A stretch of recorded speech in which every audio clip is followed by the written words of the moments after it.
Merry Christmas sa lahat. Hindi pa tayo nakapag-Christmas. Kayo ba ay nakatanggap na ng regalo?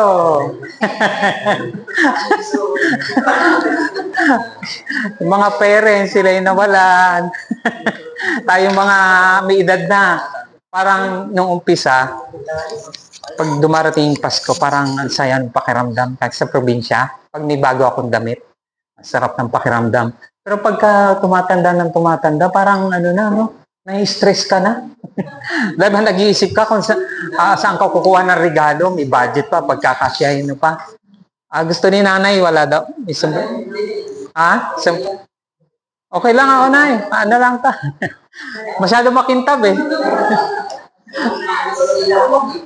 Ha? Okay lang to. Para malinaw ba tayo? Kita ba ang mukha ko? Kahit nakasombrero. Ayan. Okay. So, dalian lang natin to. Sino nga ba may birthday ngayon? Sino may birthday ngayon? Si Kia, sino may birthday? Na nakaraan? Ay! Oy! Sa Sunday pa. Sa Sunday. Uy, dadamihan ko ng kain ngayon. Wala kami sa ano mo. So, dalian lang natin. Kapag may birthday, usually nagse-celebrate yung my birthday. Tama? Alam niyo, sino yung unang tumanggap kay Kristo? Sinakakalam. Sino yung unang taong tumanggap kay Kristo? O sino dito hindi pa talaga tumatanggap? Sino? Natatakot yung si Matthew, si John, sino? Sino? Peter? No. Si Andrew? Wala pa nakakahula Okay, sige. Sagutan na. Baka may alam kayo. Joseph? Lapit na, Yun, si Mary. May 10 piso siya. Kanino man narinig? Natakot si Jay sumagot, di ba? Ang unang tumanggap kay Kristo ay si Mary. Pero hindi masyadong Pagka may Christmas, hindi masyado napapansin si Mary, si Jesus lagi. Alam nyo, kapag may birthday, ito ang balak kong magkaroon ng pagkakaiba. Kasi usually, ang sineselebrate pag birthday ay yung ipinanganak. Tama? Bihira. Akala nyo ba nung ipinanganak yun, basta yung bata na lang biglang sumulpot na lang sa boom, ganyan, lumabas na lang siya, na walang ibang taong nagluwal sa kanya? Meron, di ba? So, nakakalimutan natin na it takes pain pang bata. Nakakalimutan yon. Kanyari, birthday ko.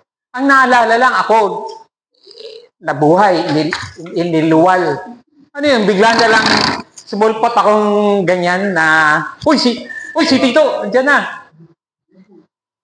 Merong taong naghirap para iluwal. Tama, mga nanay? Oo, di ba? Hindi ganun kadali. At yun ay si Mary. So, yun ang pag-uusapan natin ngayon. Ano yung papel ni Mary? Itong nakaraang Pasko. Napaka-importante na bigyan natin siya ba ng importansya. Kasi minsan hindi na, parang natatakpan siya. Karamihan ng birthday, hindi talaga nababanggit yung nanay. Tama? Dapat banggitin yung nanay. Kasi yun yung naghirap ng mga anak Tama? Tama ba kayo mga nanay? Palakpakan natin yung mga nanay. At saka yung nagpaanak. Kasi yung tatay, nandun lang yun sa kung saan. Kinakabahan lang yun sa budget. Kung magkano yung igagastusin dun sa panganak.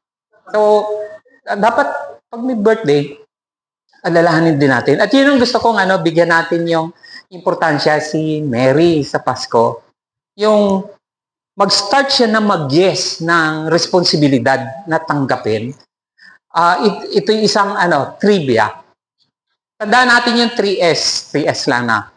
Yung the smallness, the strength, at saka yung sacrifice ni Mary. Yung napakaliit niya. Alam niyo kung ilang taon si Mary nung pinanganak si Jesus, nung binuntis niya si Jesus?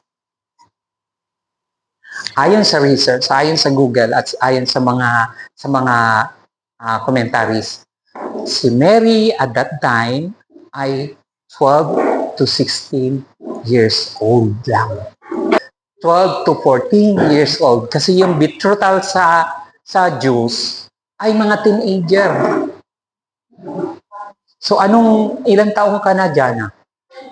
22. Pero ang tingin natin kay Jana, parang pa rin, yung teenager pa rin.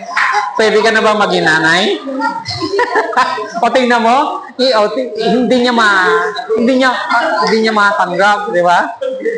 Si Mary na maging nanay ay ayon sa pag-aaral ay nandoon lang sa edad na yon. 12 to 14. Nung dumala yung anghel at sinabi na magkakaroon siya ng ay may tinanggap niya kaagad. Minano niya kaagad ng ewan ko lang kung ganun lang talaga siguro, malakas na ng loob ng pagka-teenager. Tama ba? Hindi na teenager kaya wala na lakas ng loob wala na lakas ng loob. Si nanay ay mag-asawa kayo, 18? Mag-18. Ako, 37, mag-asawa. So, sa panahon nila, maaga yung mga pag-aasawa at yung mga ng responsibilidad, sa kanya tinanggap niya na kagad. Nakita natin yung unang S dito ay yung, kahit na small siya, yung small, ibig sabihin, yung humility na meron siya. Buti na lang wala pang smartphone, Kasi kung napagala siya. Makita natin yung lakas ng loob niya, tinanggap niya yung isang hamon doon sa Luke 1:48, kung saan na makikita natin na siya ay tinawag na humble. He has been mindful of the humble state of his servant. From now on, all generation will call me blessed. Si Mary lang sa Bible at tinawag na blessed na nanay. So sa napakamurang edad, yung submission, nag-submit siya. Yung sinabi niya na oo, yun yung pagsabi niya ng yes, forever, for life na yun. Yung sinabi niya, tatanggapin ko tong responsibilidad na ito. Simula nun, pasampasan niya na si Kristo kahit teenager pa siya. Tinan niyo, pa niya? Yung napakabatang edad niya, kalay-kalay niya si Jesus. Yung pangalawa, yung strength, yung sturdiness, yung pagiging matapang. Alam niyo kung gaano kalayo umulan sa Nazaret hanggang Bethlehem? Sino makakahula? Kung ilang kilometro? Ang layo ay sinukat ko mula sa amin, sa Novaliches, hanggang sa baba pa ng Laguna, ng Lipa, Laguna, sa Batangas. Lucena.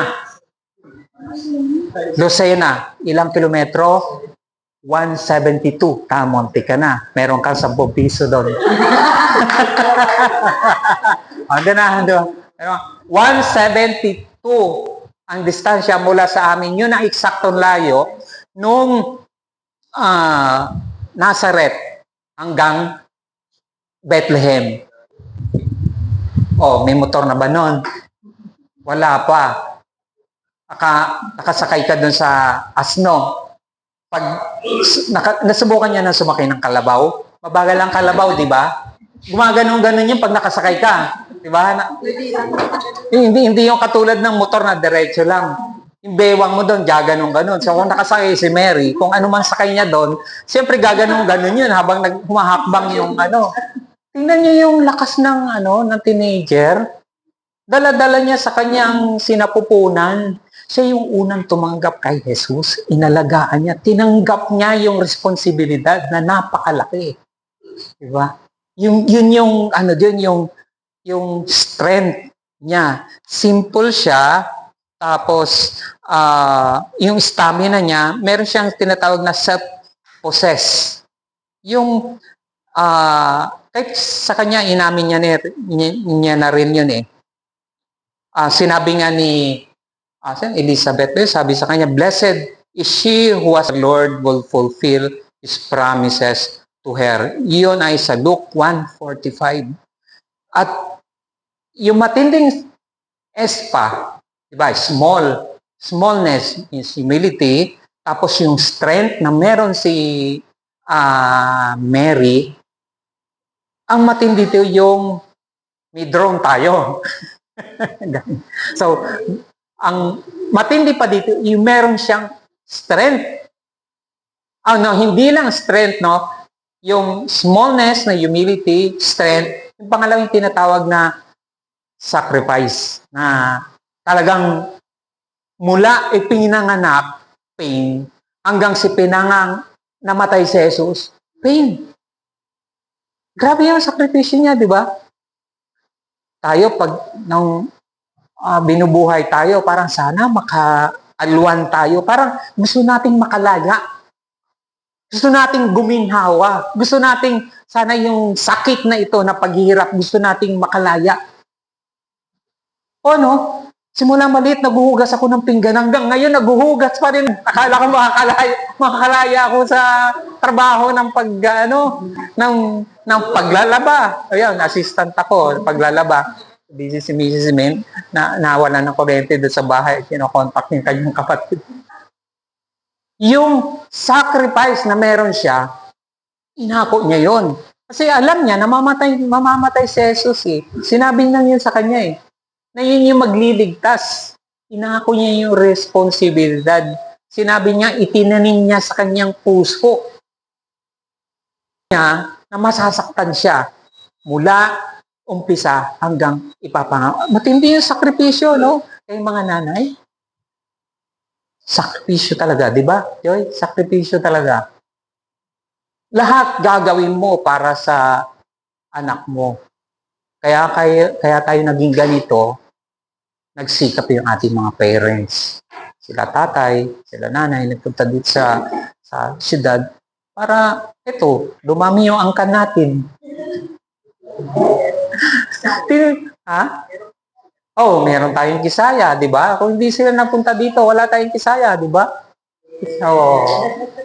So, merong tinatawag na sakripisyo, yung pagtanggap niya kay Kristo.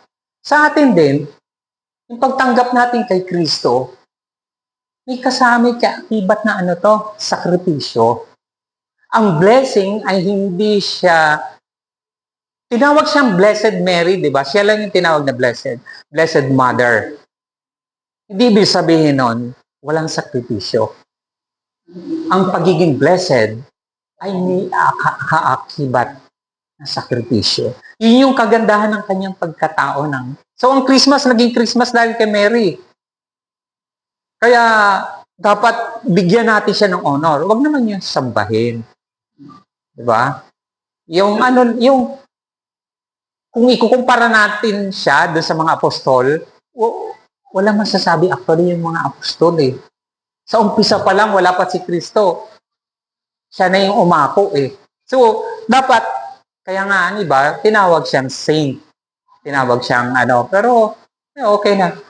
Sa atin ay kapatid natin siya. So, yung sakripisyo niya ay meron tinatawag na dahil nung time na yon, pag nalaman na teenager ka, dapat ikakasal ka na, tapos nabuntis ka, ano kaya yung stigma nung panahon na yon? Patay ka. Papatayin ka, babatuhin ka. Ngayon, hindi. So, yung sakripisyo, si Joseph, din. Nagsakripisyo din siya. So, yung pagiging steadfast niya, yung kahit saan si Kristo napupunta, nandun siya, di ba? Akay-akay siya. Kasi alam niya na kahit na masasaktan siya, hanggang sa krus. Matindi, no? Makikita mo yung anak mo na papatayin. So, alam natin pakiramdam ng mother ni Jose Rizal. Diba 30 ngayon? Tama, Rizal, di ba ngayon? Oh, di ba? Rizal Day ngayon. Ano yung pakiramdam ng nanay ni Rizal nung yan siya, babaralin? So, kaya ang iba, sabi nila, siya daw yung Kristo dito sa Pilipinas. Pero yung pakiramdam ng mother na papatayin yung iyong anak, that's very painful. That's a great sacrifice, sorrow. So, ang conclusion natin, no, para makakain na tayo, yung pag-surrender sa Panginoon ay hindi dyan one time, big time lang. Ito ay kung ano man dinesign ka ng Diyos sa buhay mo, yun yun. Yun yun. So, smallness, strength, sacrifice, yun yung makikita natin sa buhay ni Mary. So, yun lang. Tandaan lang natin, pag Christmas, sama natin si Mary.